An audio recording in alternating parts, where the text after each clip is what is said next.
my technology situation isn't as settled in yet, so I wanted to find my thoughts vis-a-vis the Paul Kingsnorth nostalgia podcast, and I wanted to bring in sort of a bit of the issues that I've been noticing in myself as a convert to Orthodoxy from a non-Christian background, and the ways in which it's changing me, and the way in which I see it changing the world. Paul Kingsnorth's speech was brilliant, I thought, and very controversial, and in a really correct way. I don't think it necessarily, I don't think it put itself forward as an answer as much as I believe that it's been put forward as.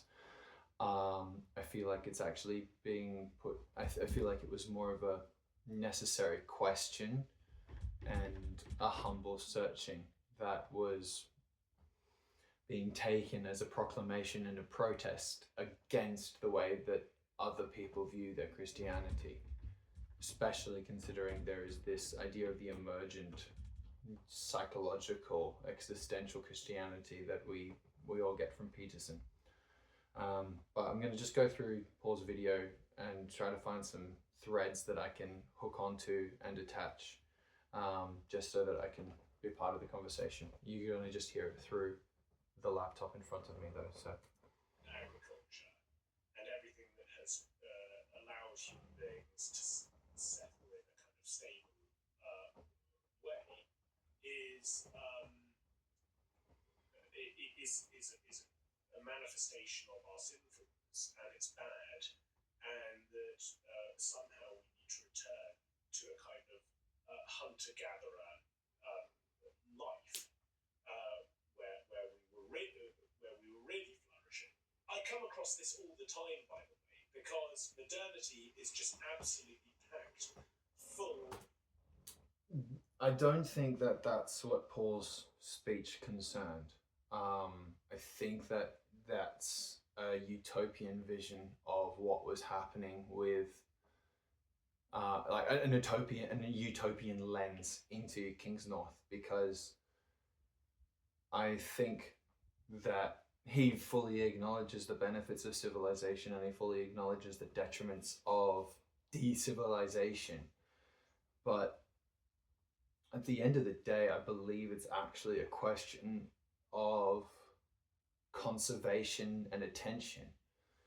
The idea that we must go back to a state of mind, I feel like, is completely wrong. However, the fact, the Petersonian, the principles that we have been riding have been the greatest blessings that we have been given, and the most necessary thing for us to do is trust them and work into them. I believe that is wrong. I believe that capitalism has all of the benefits, but I believe the benefits are also the curses. The pros are always the cons, and this is a truth that comes out in the True Iconic Vision, and it's in McGilchrist's The Paradox of Opposites. The idea of criticizing Paul's perspective, I feel like, comes at a face, because effectively there is always going to be a duality within a statement. There is always going to be a negative calling out of a proclamation. There is always like the noble savage and the violent primitive, and they are the same person. And it's a very different thing to try to reconcile that than to separate them. I don't think it is our job to separate them.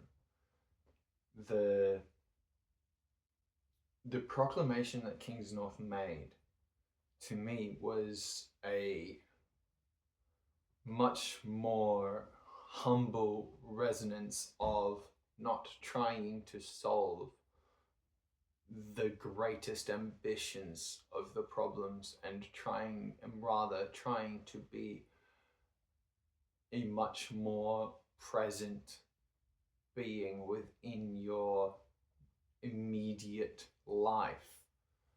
I say this as somebody trying to contribute on the line. But it feels like that's actually a truth that isn't being acknowledged. There's this return, the yearning for traditionalism and the idea of going off grid and van life, and those several answers, they're all searching for the same thing. And I agree with Paul. I think they're all searching for Christ. Not Christ, the institution giver, but Christ, though that which the institutions yearn to serve. And I think that's hard. I think it's hard to exist and to not sin and to not try to serve yourself at the whim of others. But I do think that a true reconciliation between an external will and an internal existence is the accomplishment of Christianity. And I think a lot of the confusion in this is Christianity is talking about the solution to suffering, and most people hear that and think that it is the alleviation of suffering. I'm going to see if I can find another point. For a Christ who gives me really difficult teachings that everyone else around me has forgotten. And I stand in judgment over all of my ancestors and their Christianity. And what I'm going to do is I'm going to take, and he doesn't say this, but he does do this, a highly selected group of Christ's sayings, the ones that seemingly fit my predisposition, and I'm going to say that these are the essential gospel which we have lost. Is it possible to be grateful for our ancestors and consider their flaws and develop from them? Is it necessary? Is it something that we have to do? I don't know. Is there something wrong with Christianity? Fundamentally, firstly, is there something that that was necessary for it to change? Is there something that that Christianity has done that it should have done differently? I mean, throughout history, I think you can say yes, but again, you're going back into the left hemisphere because it's a good choice and a bad choice. I think there is a danger in, talking about the secret Christianity. Just looking at the title of Aubrey Marcus's podcasts about Christ just sends a shudder down my spine. There's that famous quote of, "You're about to hear some wild theology," when they insist on calling Jesus by Yeshua. Martin Short does that. He's not wrong though.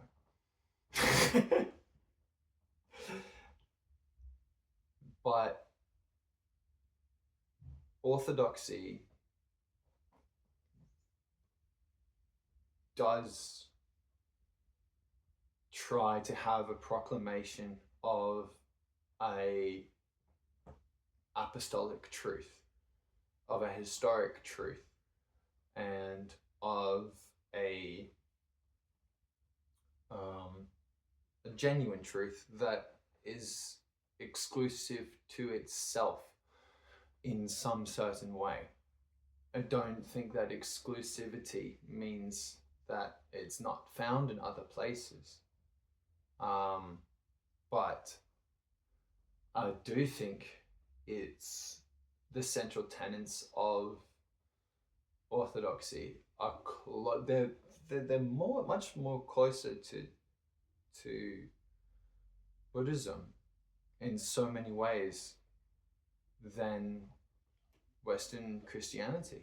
The intention of living in the prayer of the heart for all eternity, to pray unceasingly, to exist with the mind in the heart, standing before God unceasingly, as Saint Theophan says, that's the most important part of Christianity. And I see that in other people, and I see that in other places.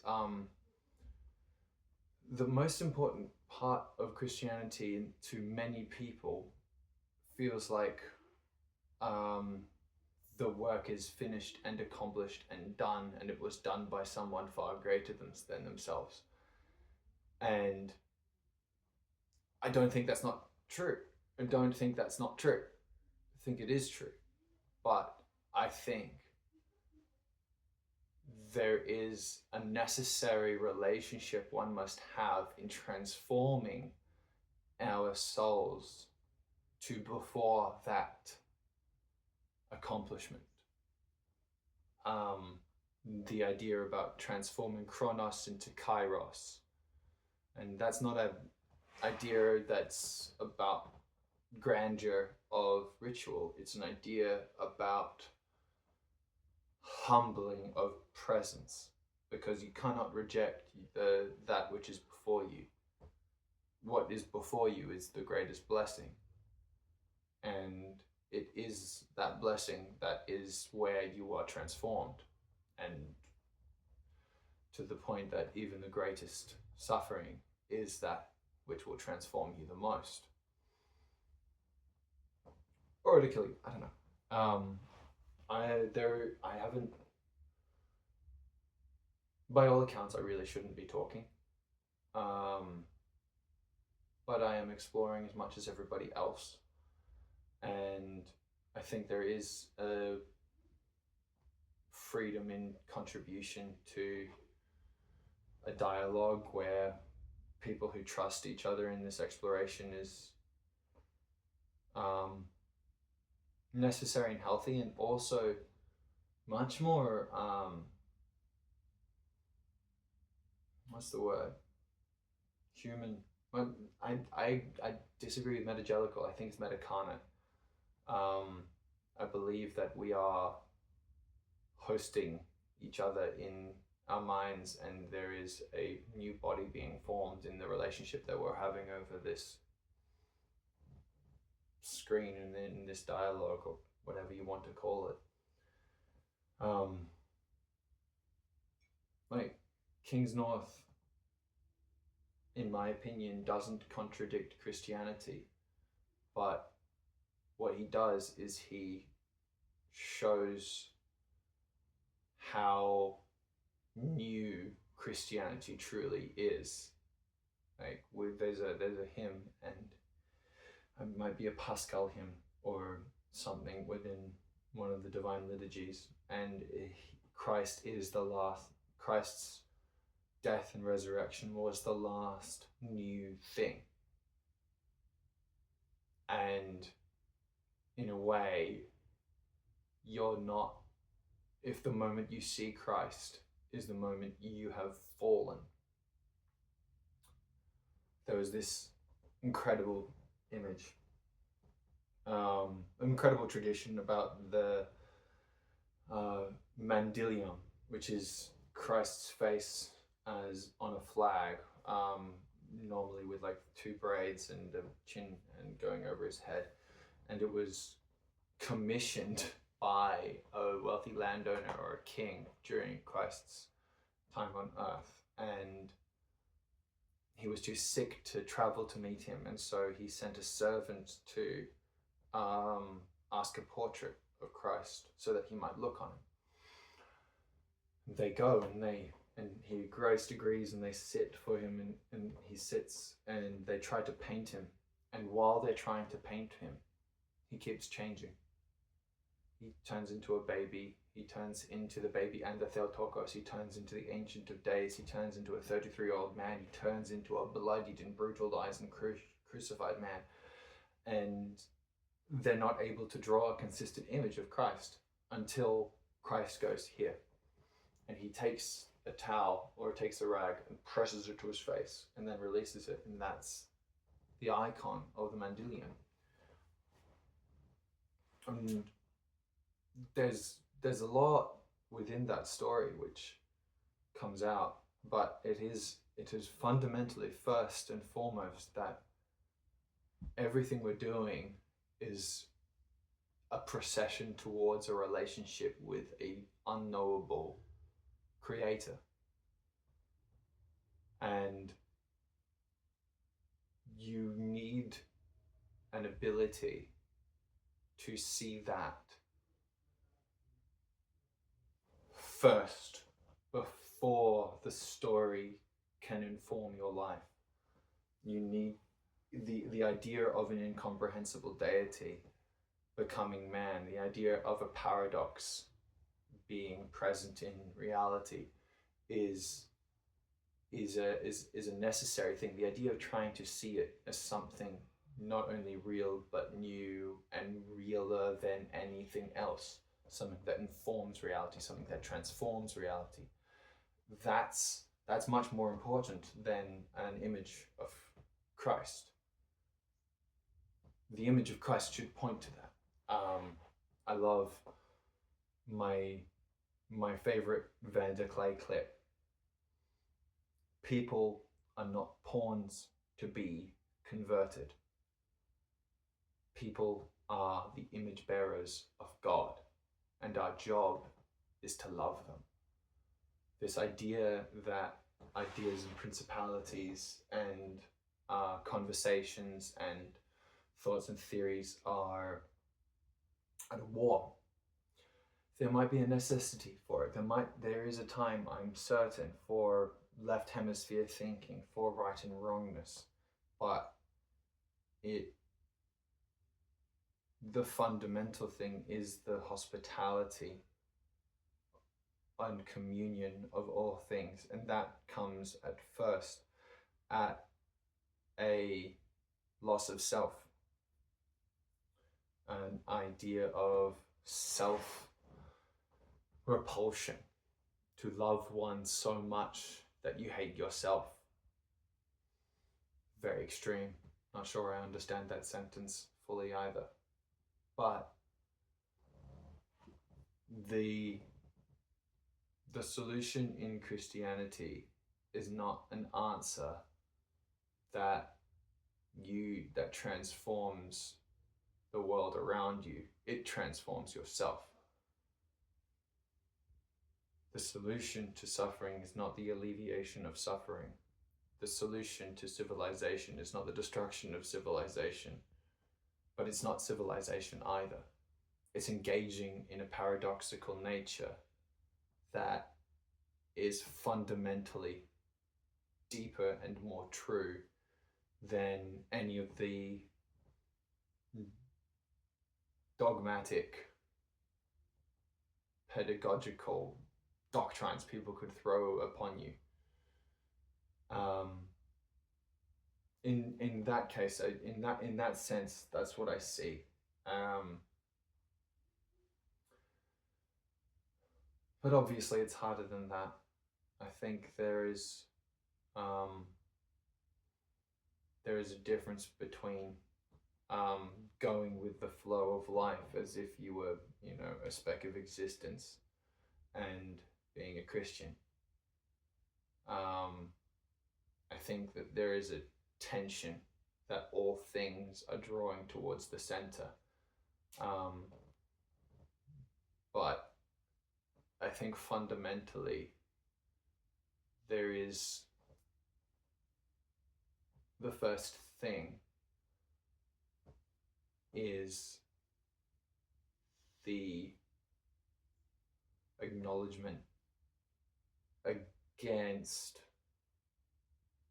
correct belief, because correct belief is an icon that engages you towards it. And you have to be within your own belief and your own faith and your own heart and your own thoughts and your own environment. And none of those things are ever going to stay the same, be the same, be general, be what everyone else is experiencing, or be reliable, which is true for everything that exists that isn't God, which in essence is everything, because there is nothing of his essence here, which is all his energies, blah blah blah. That's just more teaching.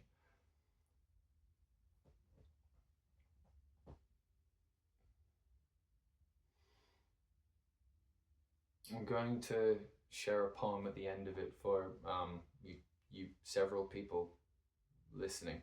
Hi, Sherry. I'll find that first.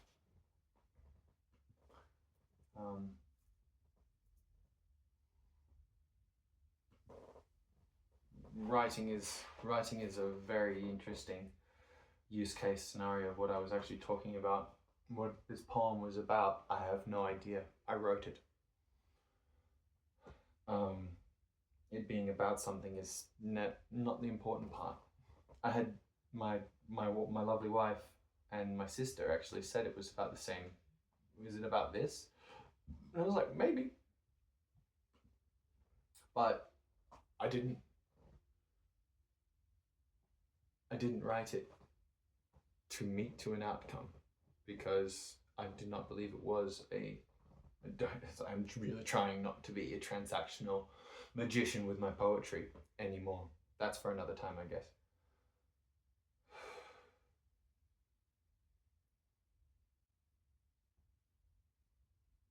The working title for this is How Can I See You and Not Be Sad? Liquid sky melts in night, a shadow of refrain. I dream of grief, the silence after the score. My ankles feel the undertow. It's everything under me, now above me, away from me. A weight so heavy, I know from its lacking. A notion held above me, there is a light being swung at the split to crack this darkness and let the shadows fly. A rush of warmth on my back, chance for tears to dry. What comfort is there of mine, were it not for the pain of what is not me, not being me? A gift of love is a gift of grief. What mourning should ever be complete? Blessed are those who mourn.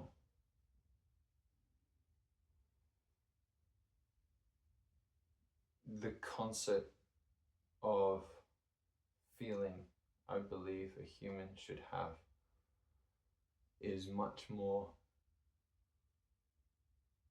complex than can be made into a diegetic or a slogan or a phrase or a doctrine. It's a tension between many things, and that tension has a necessary pattern to play through. There is music to it. That doesn't just mean it's beautiful, that also means it's really hard. Because if you've ever tried doing music, you know it's one of the hardest things to do.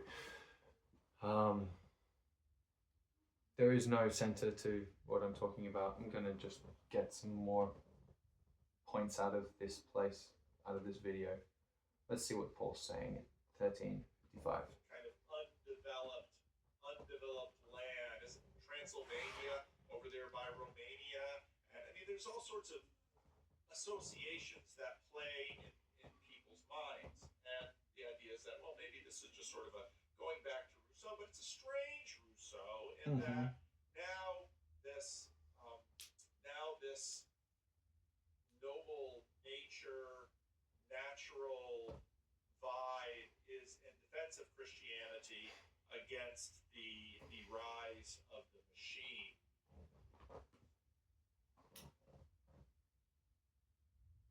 Machine is a very interesting thing, but I want to echo the sort of fear of the wild that everybody's been saying when he brought up nature. There's a Russian saying that might be my favorite. I want to learn it in Russian, but he who has not been lost at sea has never prayed to God.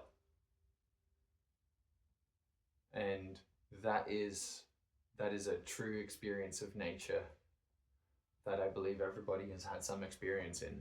And I believe that everybody has probably learned to pray the most from the time that is the most similar to being lost amidst the waters. And also that saying is incredible because God's face hovered over the waters. He hovered over an ocean. He was, for all intents and purposes, a man by himself at sea. And I mean, I ain't gonna pray like that.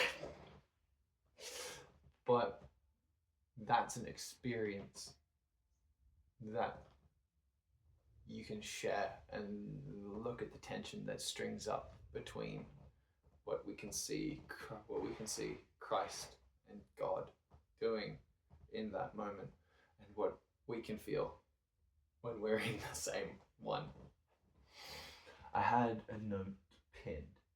True Christianity that's never been tried yet, right? It's unachievable Christianity that hasn't been sought to go towards. No, not even. I think there is a necessary part of time that has failed. And I think we have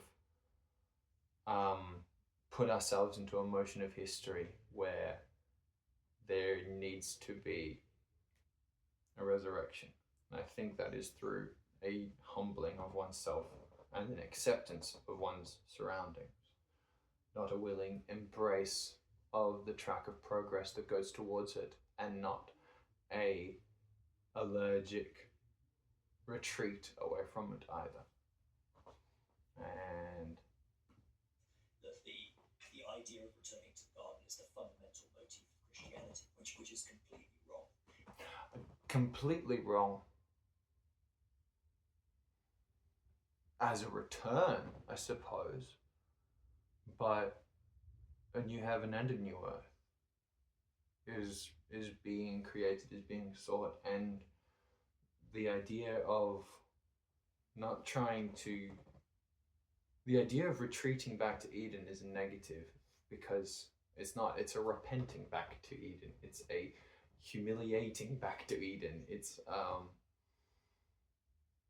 the architecture in which we are trying to connect heaven and earth again.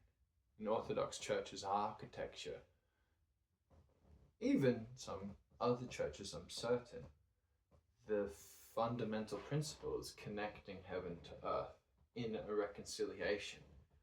And that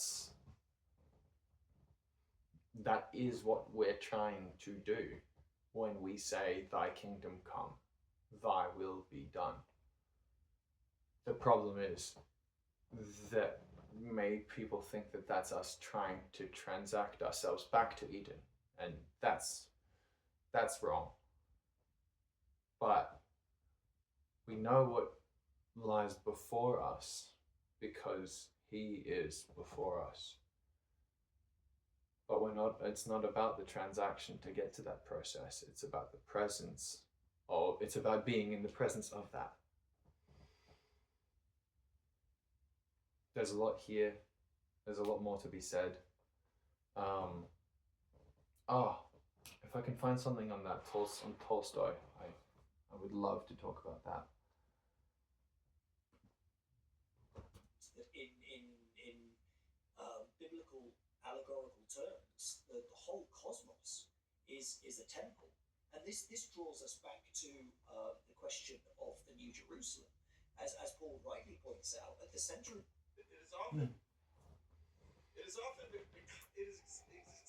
People wind up with exactly the opposite religion of, I don't know, and of course, in America, the stereotype would be, well, if you're a low educated, let's see, are you white or black? Because the stories will go differently. If you're a low-educated African American, grew up in a poor place, you're probably going to be Christian, and monasticism isn't going to make any sense at all because, life without running water, we still don't have running water or medical care or any of those things.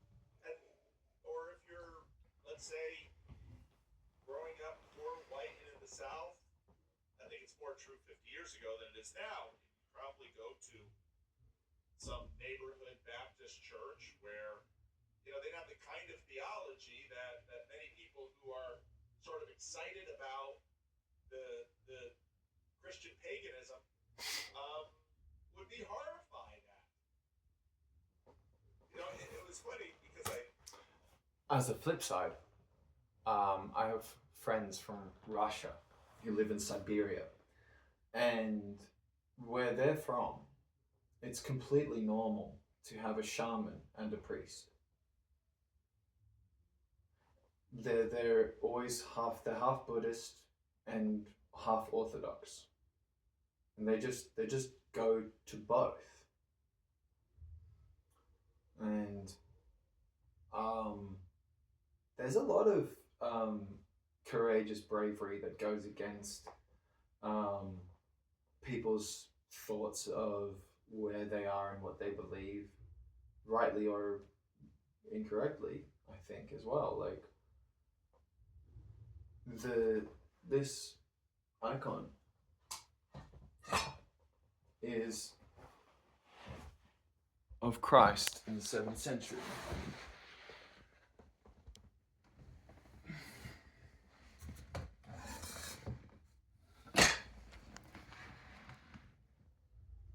Back when they didn't know what to do with the depictions. He's clothed.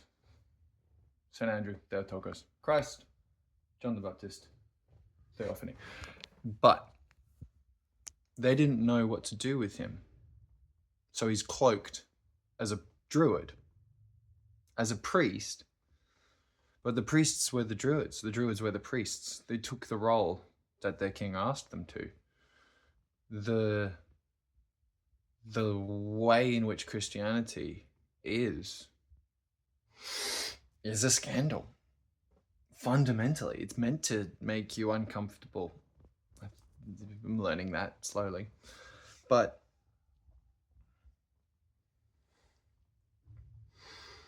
a lot of it reminds me of St. Anthony the Great, because I was listening to sayings of his just before popping on, and he was asked, why do some people live long lives and why do some people live short lives? Why are there poor and why are there the rich? And why are there those who know and why are there those who don't know? And St. Anthony said, do not trouble yourself with these things, because this is all in God's divine providence, and it is in his realm that the truth might be known, not in yours. That's the true anti-revolutionary aspect of it. It's like, oh, what do you do with all of this suffering?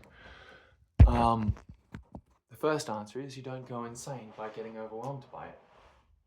You don't get shocked by what's the explosion? The Vivekism. Combinatorial explosion. Because there is always too many things. And there is always too many things to solve. Doesn't mean you don't solve problems, it means you focus on the ones that you can.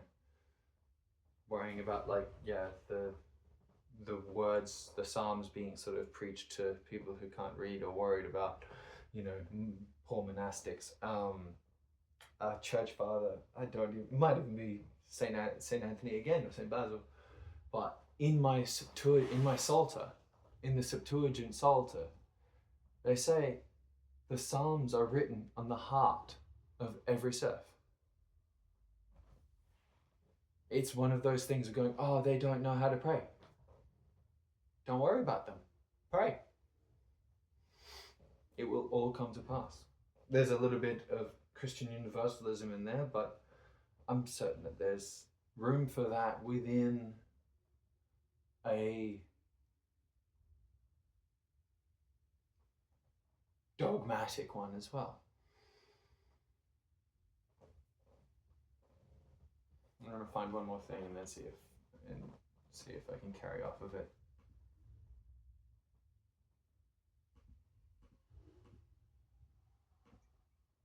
Because there is nothing that isn't God's.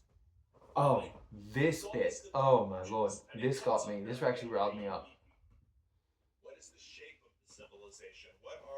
What are its ideals that it is reaching up for and striving up towards? And so if you look at how Grace is spending her money, well, she's very much has a culture and a civilization, and she's reaching for something, and she's striving up towards something.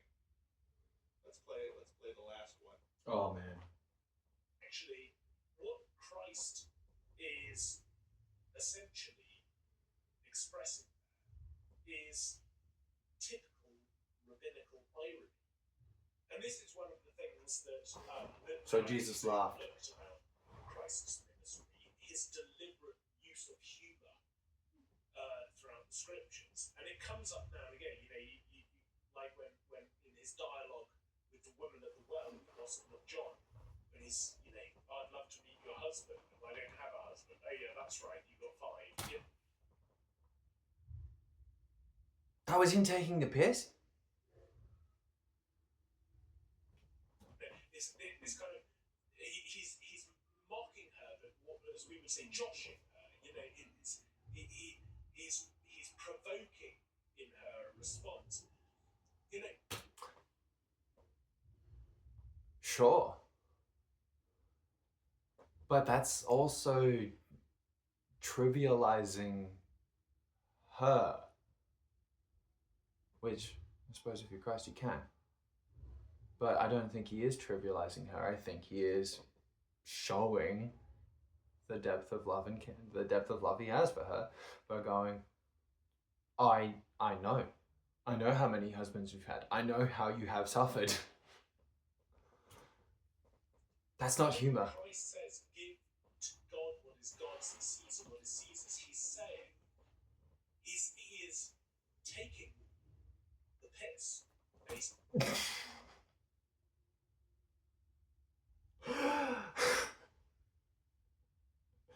I love this. Christ is taking the piss. Taking the piss literally is a removal of oneself from the relationship. And he is not, this one I just disagree with. I don't think he is taking the piss. I think he's absolutely true. I think he does say give to Caesar unto Caesar because he means give to Caesar unto Caesar. And I think when you go give to God what is God's, all of this is God's. It's not a flattening. It's a deepening. Because what does he say to Pontius Pilate? All authority you have, the only authority that you have is that which has been given to you by my Father. So, is it God's? Is it not God's? Oh my God, it's almost like there's an active relationship that needs to happen into it. He's not taking the piss, he's being correct. That's the truth of it. It's like if you have a problem with a relative and you bring it up at the dinner table and you start arguing and you stand up and you throw in cups and you get into a massive fight and you go into it, that's wrong. But the grievance was real. The grievance is true. Oh yeah, it's probably true. It's probably like the seed to the entire brokenness of your entire family. It probably is. But at the same time, you're having dinner. You're a hospitable person right now. because you're in a moment of sharing food with your family. It's not one going over the other. You don't need to legalize, go say absolutely not, no conversations like this at the dinner table. But it's not the either same. It's a convergence of self and will. That is the truth of it. And this idea that what he's doing is taking the mickey out of those that think that they have power because they have power because it has been given to them. It's like, no, everything that exists is permitted by God. Might not be wanted by him, might not be granted by him, but he lets it happen.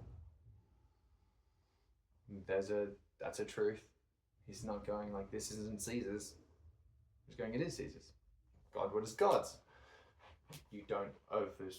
Do you overtake Caesar because you have God? I don't know. Maybe that would be nice. That would be nice. In some ways, I would really love that. Anyway, that's a lot of talking in a rant of all of this stuff. I just want to close off by saying I don't think that Kingsnorth was being a utopian. I just think he was warning people of the danger of thinking you're correct in your doctrine, and the antithesis has as much truth as the thesis, and does not make Christianity any less true. In fact, it makes it more true. The paradox of things gets deeper and deeper when he is here. The Tolstoy thing I thought was great, but couldn't find it, so we'll bring it up another time. I will push for better Carnet as much as I can, because I think these conversations are hospitality for people to come with all of the baggage that they have to get rid of, and all of it is wrong, and all of it is incomplete, and all of it is insufficient, and you should probably get rid of all of it as well. But you don't need to, and you can only do it if from the heart. No one else can make you do it. But thank you so much for your time here.